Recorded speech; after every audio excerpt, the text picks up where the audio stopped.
Le côté attachant, parce que justement, ça a marqué une large époque. Une voiture qui a duré quand même 30 années. Donc ça veut dire qu'elle a traversé des générations. Chacun de maintenant a encore en mémoire quelque part une 4L. Bonjour, Jean Lecam, pilote de 4L. C'est toujours une voiture qui a marqué mon histoire quelque part. Donc, moi je suis navigateur-constructeur et donc le côté technique m'a toujours passionné. Donc forcément la 4L que tu peux bricoler toi-même, que tu peux faire évoluer, s'apparente un petit peu à mon bateau aussi.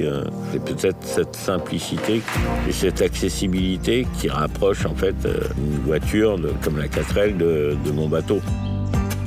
On en avait une qui était en circulation, que j'avais achetée à un copain qui habitait dans le pays Vigoudin.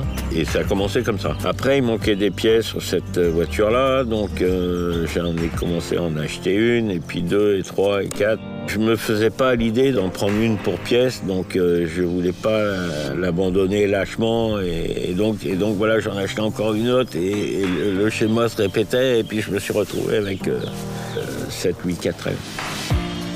La 4L, c'était à l'origine une voiture tout-terrain. De par sa légèreté, déjà, elle pouvait aller partout.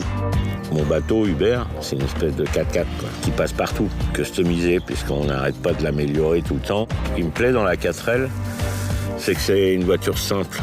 C'est une voiture qui, mécaniquement, est encore accessible aujourd'hui à mes compétences, on va dire. Et puis la 4L, ça a une histoire. T'avais les gendarmes qui étaient en 4L, t'avais la poste qui était en 4L.